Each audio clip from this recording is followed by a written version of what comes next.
10h35, muito obrigada por estar com as manhãs 360 do Observador. Agora junta-se a nós o professor universitário da Nova SBE, economista e antigo ministro das Finanças, Luís Campos e Cunha. Bom dia, muito obrigada por ter aceitado o nosso convite. Muito obrigado. No explicador de hoje falamos sobre o debate do Estado da Nação, que tem lugar hoje a partir das 2h30. Participe na conversa e envie-nos as suas perguntas através de mensagens de voz pelo WhatsApp das manhãs 360. O número é o 913-961-556, 913-961-556. Luís Campos e Cunha, bom dia. Vamos começar uma questão de atualidade. Acabaram de sair as previsões, ou a revisão das previsões da Comissão Europeia para a zona euro, para a União Europeia, para os países. Querem fazer um primeiro comentário a isso? Poderei fazer um pequeno comentário muito rápido, até porque acabei de as ver há uns minutos. Mantém a previsão para Portugal de 1,7%, o que, não sendo um crescimento esfuziante, é certamente melhor do que está previsto para a zona euro, o que significa que Portugal, em termos médios, está a continuar a convergir em termos reais, como se costuma dizer, para a União Europeia e, portanto, para nós são, grosso modo, boas notícias, especialmente no contexto de desaceleração previsto na zona euro. Em termos conjunturais, nós estamos hoje num ambiente menos bom do que tínhamos há 2 anos. Que balanço é que faz destes últimos anos, se quiser, desta legislatura em termos económicos? Bom, eu julgo que, de um modo geral, e tenho a certeza que os meus colegas vão estar em desacordo comigo, mas julgo que o balanço geral é bastante positivo. Porquê é que diz que vão estar em desacordo? Porque eles não concordam com o que eu estou a dizer, mas esse eu estou à vontade. Então explique-nos. Mas está a falar dos seus colegas de faculdade. Sim, meus colegas de faculdade e alguns meus amigos também. Sim. Mas eu não tenho problema. Eu julgo que sim, se olhássemos há 4 anos atrás e alguém que tivesse a previsão do que foi feito, ninguém acreditaria. E, portanto, foi um cenário altamente improvável que aconteceu e acho que aconteceu bem. Julgo que também foram feitos erros. Julgo que a grande vantagem foi, como é evidente, se ter percebido que o aspecto orçamental era um travão gigantesco ao nosso desenvolvimento e isto permitiu umas quedas brutais nas taxas de juros. Em toda a Europa isso aconteceu, mas em Portugal aconteceu de uma forma mais clara, mais evidente. Basta dizer que, de acordo com os dados que eu vi há 2 ou 3 dias, Portugal, ou melhor, a República Portuguesa, está a pagar juros negativos há 5 anos, o que é uma coisa absolutamente impensável há 4 anos atrás. E na sua análise, o que é que levou a esta boa conjuntura que agora temos? Bom, certamente que a intervenção que já vinha atrás, aliás, de Mário Draghi e do Banco Central Europeu contribuiu para esse ambiente. Houve uma queda generalizada das taxas de juros em toda a Europa. Agora, Portugal caiu mais do que... E, portanto, aproximámos de países como a Irlanda, embora estejamos ainda uma certa diferença, mas por exemplo, aproximámos muito, praticamente estamos iguais à Espanha, ou quase iguais. Isso é trabalho deste governo? Isso é trabalho deste governo pelas coisas que fez e pelas coisas que não fez. A saber? As coisas que fez, boas, foi efetivamente uma conciliação orçamental. Nós estamos, provavelmente este ano já teremos um superávit. Que é uma coisa impensável, de facto. Que era uma coisa impensável. E que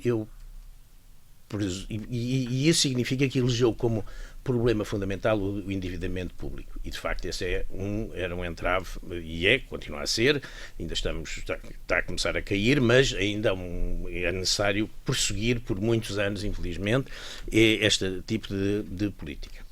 Pelas coisas que não fez alterações fundamentais à lei laboral e, portanto, permitiu a recuperação do emprego de uma forma muito rápida. As leis laborais hoje estão mais flexíveis do que estavam há 10 anos atrás, e isso é fruto, aliás, do governo anterior, não é deste, e este podia ter voltado atrás. E teve grande pressão dos partidos mais à esquerda, não é? Claro. Dos partidos mais à esquerda, e não se deu essa pressão, e isso foi bom porque permitiu realmente uma recuperação do emprego muito rápida e para níveis, enfim, razoáveis, 6%, se me bem falha a memória. Então, quando fala do feito que este governo consegue fazer e que poucas pessoas acreditavam há 4 anos, o feito é mais político até do que propriamente económico ou financeiro? Não, a conciliação orçamental é uma consequência de uma ação, de ter como objetivo o equilíbrio das contas públicas, Mas por um gerindo lado, isto com os conseguiu partidos gerir, mais à esquerda. Não é? e conseguir gerir isso com os partidos mais à esquerda. Aliás, provavelmente se tivesse tido uma coligação, não com os partidos mais à esquerda, mas com o PSD, provavelmente a política orçamental seria muito mais laxista do que é, porque não se sentia na obrigação de mostrar que não estava a ser comandado pelos partidos da extrema-esquerda. É interessante a psicologia invertida. Exatamente. Agora, também fez erros. Eu acho que também é bom salientar nisso. Eu julgo que há 2 erros fundamentais, podemos citar mais, mas assim 2 que eu me parece mais gritantes. Um que toda a gente fala, que foi a diminuição das 40 horas para as 35 horas, o que criou um problema, aliás, não só do número de horas trabalhadas, especialmente no Serviço Nacional de Saúde, mas também o ser 8 horas de trabalho por dia dá 3 turnos por dia, de 24 horas dá 3 turnos. Quando as pessoas trabalham 7, é preciso resolver a questão das 3 horas. É muito mais complicado a organização do dos ponto serviços. de vista de gestão dos serviços. Do ponto de vista de gestão dos serviços. Mas esse toda a gente fala. Há um outro que quase ninguém fala, pelo menos eu não tenho ouvido, e que eu penso que provavelmente é mais grave do que este. Que foi um acordo que tinha sido feito, negociado ainda pelo governo anterior com o Partido Socialista, em que havia uma previsibilidade e um acordo entre os 2 grandes partidos para a evolução do IRC. Da taxa de imposto sobre as empresas. Caiu por terra sem... E isso caiu por terra. Ora bem, isso caiu por terra em si é mau, porque foi um compromisso que foi violado. Mas, além disso, não há credibilidade para nenhum outro acordo. O Presidente da República bem quer que certos documentos fundamentais tenham um acordo dos 2 grandes partidos. E eu julgo que é bom e apoio nesse objetivo. Simplesmente ninguém acha. Naquele momento de criação de geringonça, perdeu-se esse acordo que ainda era do tempo de António José Seguro, não é? Exatamente. E, portanto, ali no meio da baralhação perdeu-se. Mas deixe-me só perguntar-lhe aqui uma questão que não... Foi declaradamente considerado que não era para prosseguir. Mas porque mudou a liderança, não é? Claro, mas é exatamente os acordos, enfim, parlamentares. Devem ser devem ser independentes disso. Deixa-me só perguntar-lhe aqui, porque não me falou numa outra coisa que eu julgo que, enfim, na minha humilde opinião, é importante também para este resultado, que é a questão das cativações como Mário Centeno. E eu pergunto-lhe, na sua experiência de Ministro das Finanças, que a teve, se estivesse no lugar de Mário Centeno, faria o mesmo? Bom, 2 pessoas são sempre 2 pessoas diferentes, como é evidente. Não é possível. Eu só lá estive 4 meses e foi em 2005, portanto eu estou culpado pelo que se passou depois, mas estou em liberdade condicional, dado que foi apenas 4 meses e foi em 2005. E em circunstâncias particularmente. Eu julgo que o trabalho de Mário Centeno não pode ser, e aí posso falar por experiência, não é independente do apoio que o Primeiro-Ministro lhe deu. Com certeza. O Primeiro-Ministro teve que, em determinados momentos mais vulneráveis da política orçamental, o Primeiro-Ministro deu-lhe todo o apoio. E isso é absolutamente crucial. Portanto, sim, eu podia ter dito Mário Centeno e António Costa. Não estou aqui a diferenciar. Não, mas eu acho que é importante, e dada aliás a minha experiência, é importante sublinhar essa responsabilidade. Porque não teve apoio à época. Não tive apoio. E, portanto, é muito importante que o Ministro das Finanças tenha um apoio claro, inequívoco do Primeiro-Ministro. E isso aconteceu e, portanto, é obra... É uma boa parelha. Do Mário Centeno, mas é também um contributo fundamental. Mas voltamos às cativações. A sua opinião sobre isso? As cativações é um instrumento que existe há muitos anos, provavelmente há quase 100 anos na política orçamental portuguesa, que é um bocadinho sui generis, tanto quanto eu sei, da situação portuguesa. Isso não acontece noutros países. Fazia a inveja de outros países, que os ministros das Finanças gostariam de ter esse instrumento. E acho que, enquanto instrumento, permitiu-nos conseguir objetivos do ponto de vista orçamental. Portanto, não vejo em si nenhum problema. É evidente que, e isso não tem a ver com cativações, podia ser por outra via, podia ser por simplesmente corte na despesa, direto. Há alguns serviços onde é necessário fazer investimentos. Eu estou a pensar fundamentalmente no transporte público, seja a ferrovia, seja o que se passa nos transportes públicos das cidades.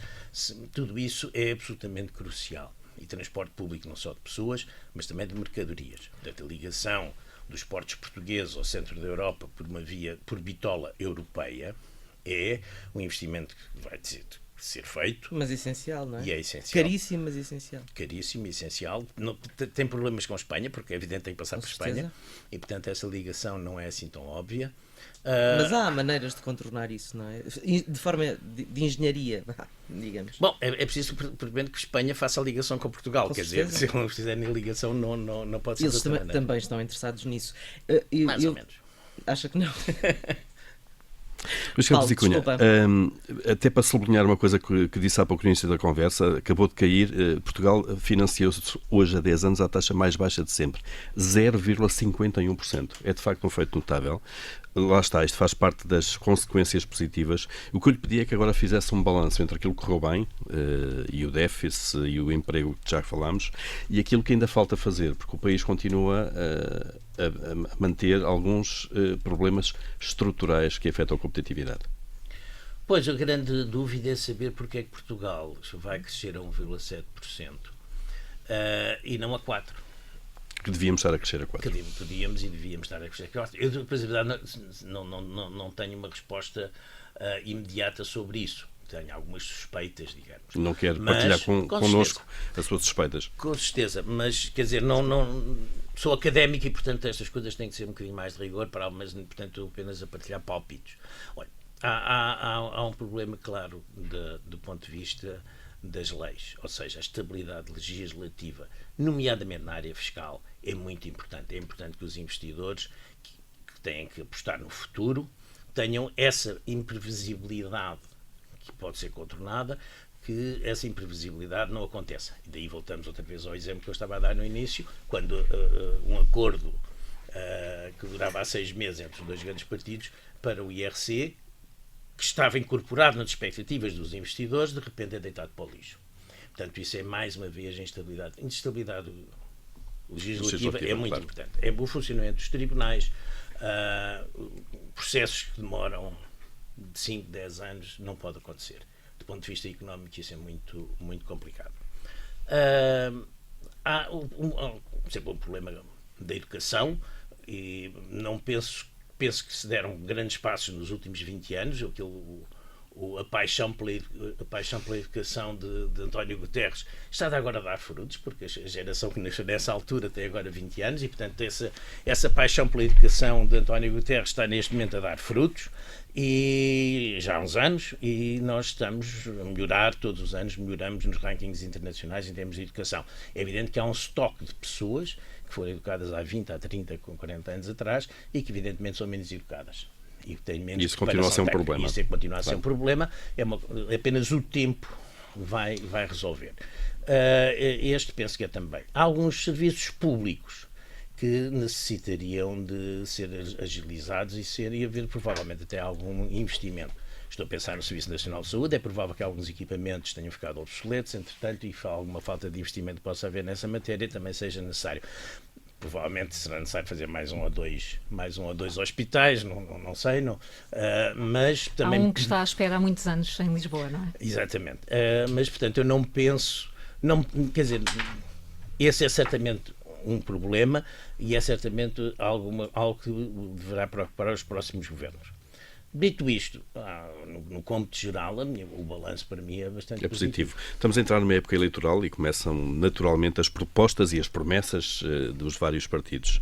Na sua opinião, qual devia ser a prioridade do próximo governo, naquilo que depende dele, obviamente? Temos ouvido promessas, propostas de redução da carga fiscal, aumento do investimento público, de nacionalizações, em alguns casos. O próximo governo devia focar-se em quê? Ora bem, algumas dessas promessas fazem lembrar gelo quente, não é? Quer dizer, e portanto quer-se tudo e o seu contrário. E portanto temos alguma dificuldade nisso. Penso que alguns ajustamentos de impostos deviam ser feitos com previsibilidade, ou seja, pode-se anunciar hoje algo que se vai fazer daqui a 3 anos, por exemplo, haver o vacatio legis, portanto, e isso seria útil e reduziria o risco dos agentes económicos, sejam eles as famílias ou as empresas. Penso que o investimento público se devia concentrar muito na parte de transportes e eventualmente do Serviço Nacional de Saúde. E estou a falar mesmo de investimento, não estou a falar de despesa corrente, não estou a falar do salário dos enfermeiros ou dos médicos. Portanto, nessas duas áreas eu penso que há muito, nomeadamente na ferrovia. A ferrovia é absolutamente crucial para as populações, é bom para o ambiente e, de facto, nos últimos 30 anos muito pouco se fez na ferrovia. Em relação, só para terminar, acho que temos um bocadinho ainda para terminar, e tendo em conta que estamos a falar, enfim, em cima do Estado da Nação, como é que viu esta questão dos professores e do descongelamento das carreiras e desta negociação entre os 9 anos e o aumento salarial? Estranha-lhe que o PSD e o CDS queiram ou prometam, digamos que com aquilo que pretendem fazer no seu programa eleitoral, fazer esse aumento salarial para os professores, nem que seja com outras formulações? Vamos lá ver, eu não estudei o assunto em detalhe. Uma coisa que é importante e complementa um pouco a resposta anterior é que um dos objetivos fundamentais para o próximo governo, seja qual for, quase nos esquecemos de falar disso, é exatamente manter uma postura orçamental de rigor, contas certas, se quiserem chamar, estabilização, contenção orçamental, restrições, o que quiserem, mas é absolutamente crucial porque o endividamento público é demasiadamente elevado. Continua. E é uma questão e torna o país vulnerável a uma alteração de sentimento económico e financeiro ao nível europeu ou ao nível internacional. E, portanto, é bom termos isso em consideração nas políticas que venham a seguir. E isso prende-se exatamente com uma certa bola aos pobres que se queria fazer com base em alguns Mas em pré-eleições? Eu julgo que esse é um assunto neste momento para já encerrado, portanto, quanto eu sei, mas enfim, e as eleições também já são em outubro. E vamos ter mesmo que ficar por aqui. O economista e professor universitário da Nova SBE, Luís Campos e Cunha, no nosso explicador de hoje. Muito obrigada pela sua presença. Muito obrigado. Quanto a si, amanhã temos novo explicador, sempre a partir das 10h30 da manhã.